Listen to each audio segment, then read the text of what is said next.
चलिए दोस्तों, नमस्कार। हिंदी की क्लास में आप सभी का बहुत बहुत धन्यवाद। चलिए चलते हैं। आज हम बहुत ही हास्य व्यंग्य निबंध लेकर आए हैं जिसका नाम है जीप पर सवार इल्लियाँ। चलिए, जीप पर सवार इल्लियाँ। इल्लियाँ शब्द सुन के आप लोगों के दिमाग में कुछ ना कुछ चला होगा, तो जो भी चला होगा वो आज आपके सामने निकल कर आ जाएगा। जीप पर सवार इल्लियाँ। जीप पर कौन सवार है भाई? इल्लियाँ सवार हैं। किसने लिखा है जीप पर सवार इल्लियाँ? शरद जोशी ने लिखा है। और शरद जोशी के द्वारा लिखा गया जीप पर सवार इल्लियाँ विधा कौन सी है? व्यंग्य निबंध है ना। हास्य भी है और व्यंग्य भी है। और इस निबंध में सरकारी कर्मचारियों के ऊपर व्यंग्य किया गया है। एक बहुत ही मोस्ट प्रश्न है, किस पर व्यंग्य किया गया है? सरकारी कर्मचारियों पर, और उनकी कार्य गति और उनका बर्ताव। जो सरकारी कर्मचारी हैं उन पर व्यंग्य किया गया है। उनकी कार्यशैली, उनकी गति और उनकी बर्ताव व्यवहार, इससे भी व्यवस्था के नाम पर अपनी स्वार्थ पूर्ति करने हेतु जनता का बड़ा नुकसान करने का काम करते हैं। सरकारी कर्मचारियों को चने की खेती में लगने वाले कीड़े की भांति लेखक ने यहाँ इल्लियाँ बताया है। तो ये इल्लियाँ भाई काहे में लगती हैं? चने की फसल में लगने वाला एक कीड़ा है। और यहाँ पर जो इल्लियाँ शब्द प्रयोग किया गया है व्यंग्य रूप में सरकारी कर्मचारियों के ऊपर व्यंग्य किया गया है। चलिए, अब इसके बाद अपन चलते हैं पाठ पर। इतना मैं निश्चित रूप से कह सकता हूँ कि चने के पौधे छोटे होते हैं, है ना। पौधे छोटे होते हैं, पेड़ नहीं होते। चने का जंगल नहीं होता, खेत होता है। चने की झाड़ पर चढ़ने वाली बात सरासर गलत है, कपोल कल्पना है। इससे कह रहा है, इससे आगे चने के बारे में मेरी जानकारी इतनी है जितनी हर बेसन खाने वाले की होती है। कि वाह है, क्या बात है आदि। मुझसे यदि चने पर भाषण देने के लिए कहा जाए तो मैं कुछ यूँ शुरू करूँगा कि भाइयों, जिस तरह सूर्य मेरे मकान के इस बाजू उगकर उस बाजू डूबता है, उसी तरह चना भी खेत में उगकर आदमी अथवा घोड़े के मुंह में डूब जाता है। इतना कहकर मैं अपना स्थान ग्रहण कर लूँगा। यह भय बताकर कि समय अधिक हो रहा है। बात यह है कि मेरे मुंह में पानी आ जाने के कारण अधिक बोल नहीं सकूँगा। चना मेरी कमजोरी है, यह मेरी कमजोरी मुझे ताकत देती है, सिर्फ खाते समय बोलते समय नहीं। इस तरह कह रहा है, मैं अपना भाषण देकर समाप्त हो जाऊँगा। अगर चने विषय पर मुझे बोलने के लिए कहता है कोई तो, है ना। देखिए, चने की फसल है, कह रहा है, पर इधर शहर के अखबारों में चने की चर्चा जरा जोरों पर है। इन दिनों मौसम खराब रहा, हम तो घर में घुसे रहे, पता नहीं कि बाहर पानी गिर रहा या ठंड बढ़ गई। इसका नतीजा यह हुआ कि शहर के आसपास चने के खेत में इल्ली लग गई है। अखबारों में शोर हुआ कि चने में इल्ली लग गई है और सरकार सो रही है बगैर। एक अखबार ने चने के पौधे पर बैठी इल्ली की तस्वीर भी छापी, जिसमें इल्ली सचमुच में सुंदर लग रही थी। और चना हमने कभी नहीं खाया, पर देखिए पक्षपात की तस्वीर इल्ली की ही छपी। मैं इल्ली के विषय में कुछ नहीं जानता, कभी परिचय का सौभाग्य ही प्राप्त नहीं हुआ है। इल्ली से बिल्ली और दिल्ली तक की तुक मिलाकर एक बच्चों की सी कविता लिख देने की सिवा मेरी समझ में नहीं आ रहा है कि क्या करूं। पर लोग थे कि इल्ली का जिक्र ऐसे इत्मीनान से करते थे जैसे पड़ोस में रहती हो।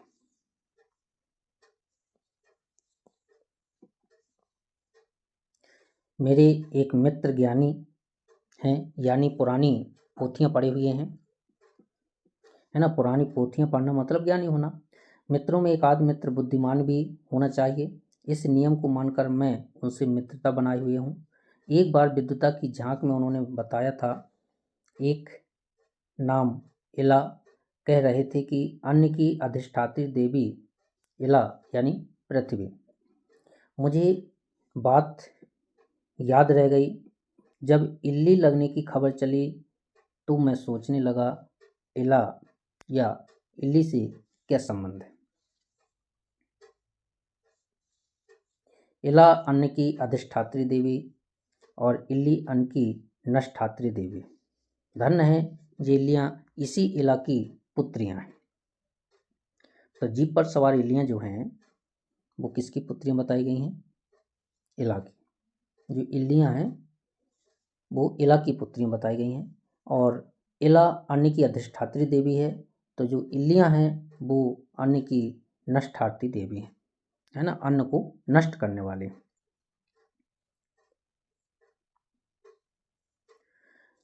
अपनी मम्मी मादाम इला की कमाई खाकर अखबारों में पब्लिसिटी लूट रही हैं। मैं अपने इस इला इल्ली ज्ञान से प्रभावित हो गया और सोचने लगा कि कोई विचार गोष्ठी हो तो मैं अपनी बुद्धि का प्रदर्शन करूं। पर ये कृषि विभाग वाले अपनी गोष्ठी में हमें क्यों बुलाने लगे? जब अखबारों ने शोर मचाया तो नेताजी ने भी भाषण शुरू किए, या शायद नेताओं ने भाषण दिए। तब अखबारों ने शोर मचाया, पता नहीं पहले क्या हुआ। खैर सरकार जागेगी या सरकार जाएगी, मंत्री जागे, है ना, सरकार जाएगी, मंत्री जागे, अफसर जागे और फाइल उदित हुई, बैठकें हुई, चहचहाई। नींद में सोए चपरासी कैंटीन की ओर चाय लेने चल पड़े और वक्तव्यों की, जो बोलने वाले हैं, वक्तव्यों की झाड़ें सड़कों पर फिरने लगीं। कार्यकर्ताओं ने पंख फड़फड़ाए और वे गांव की ओर चल पड़े। सुबह हुई, रेंगती हुई रिपोर्टरों ने राजधानी को घेर लिया और हड़बड़ाकर आदेश निकाले। शहर के आसपास यह होता रहा, पर बंदा अपना 6 पृष्ठ का अखबार 10 पैसे में पढ़ता यही बैठा रहा। एक दिन कृषि अधिकारी ने कहा, चलो इल्ली उन्मूलन की प्रगति देखने खेतों में चलें। तुम भी बैठो हमारी जीप में। मैंने सोचा चलो इसी बहाने पता लग जाएगा कि चने के पौधे होते हैं या झाड़, और मैं जीप पर सवार हो गया। रास्ते भर में उनके विभाग तथा अन्य अफसरों की बुराइयां करता, उनका मनोरंजन करता था। कोई 1.5 घंटे बाद हम एक ऐसी जगह पहुंच गए जहां चारों तरफ खेत थे। वहां एक छोटा अफसर खड़ा इस बड़े अफसर का इंतजार कर रहा था। हम उतर गए। मैंने गौर से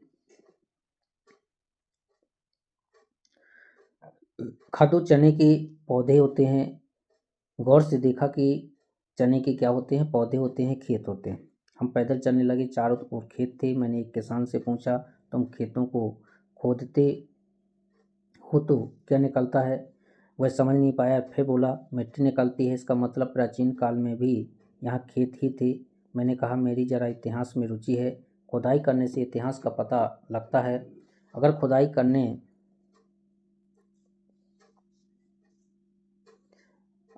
करने से नगर निकले तो समझना चाहिए कि यहाँ प्राचीन काल में नगर और सिर्फ मिट्टी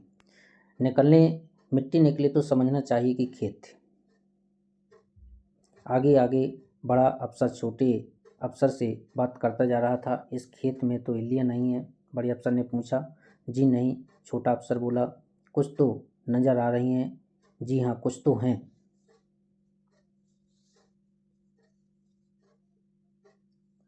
कुछ तो हमेशा रहती हैं, खास नुकसान नहीं करती।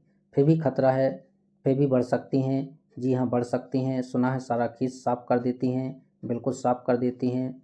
इस तरह छोटे और बड़े बाबू का वार्तालाप चल रहा है। इस खेत पर छिड़काव हो जाना चाहिए। जी हाँ, हो जाना चाहिए। तुम्हारा क्या ख्याल है? जैसा आप फरमाएं, छोटे अफसर ने नम्रता से कहा। फिर भी दोनों चुपचाप चलने लगे। जैसी पोजीशन हो मुझे बताना, मैं हुक्म कर दूंगा। मैं जैसी पोजीशन होगी आपके सामने पेश कर दूंगा और सुनो, जो हुक्म मुझे चना चाहिए, हरा बूट घर ले जाना है, जीप में रखवा दो। अभी रखवाता हूँ, छोटा अफसर किसान की तरफ लपका। ओए, क्या नाम है तेरा? किसान भागकर पास आया। छोटे अफसर ने उससे घुड़क कर कहा, अरे तेरे खेत में इल्ली हैं? नहीं हैं हुजूर। अभी थी ना, वो कहाँ गई? हुजूर पता नहीं कहाँ गई। अभी बता कहाँ गई सब इल्लियाँ? किसान हाथ जोड़कर कांपने लगा। उसे लगा इस अपराध में उसका खेत जब्त हो जाएगा। छोटे अफसर ने क्रोध से सारी खेत की ओर देखा और बोला, अच्छा खैर, जा हरा चना छांट कर साहब की जीप में रखवा दो। चल जरा जल्दी कर। किसान खेत से चने के पौधे उखाड़ने लगा। छोटा अफसर उसके सिर पर तना खड़ा था और इधर मैं और बड़ा अफसर चहलकदमी कर रहे थे।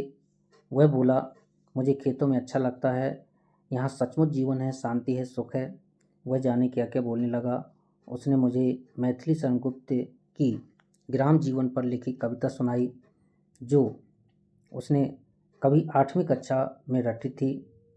कहने लगी, मेरे मन में जब यह कविता उठती है तो मैं जीप पर सवार होकर खेतों में चला आता हूँ। मैं बूटे तोड़ते किसान की ओर देखता और सोचने लगता हूँ, गुप्त जी को क्या पता था कि वे कविताएं लिखकर क्या नुकसान करवा देंगे। कुछ देर बाद हम लोग जीप पर सवार हो आगे बढ़ गए। किसान ने हमें जाते जाते राहत की सांस ली। जीप में हरी चनों का ढेर पड़ा था। मैं खाने लगा, वे लोग भी खाने लगे। एकाएक मुझे लगा कि जीप पर 3 इल्लियाँ सवार हैं जो खेतों की ओर चली गईं। तो ये तीनों कृषि विभाग के कर्मचारी थे, है ना। तो यहाँ से एक प्रश्न पूछा जा सकता है, जीप पर कितनी इल्लियाँ सवार थीं? 3, है ना। छोटा बाबू, बड़ा बाबू और स्वयं लेखक। और इसको लिखने वाले शरद जोशी हैं। हास्य व्यंग निबंध है ये। चलिए दोस्तों, धन्यवाद। आज हमने जीप पर सवार इल्लियाँ पढ़ा है ना। अगला वीडियो और अगला टॉपिक होगा हमारा। तब तक के लिए आप हमें अनुमति दें। जय हिंद, जय भारत।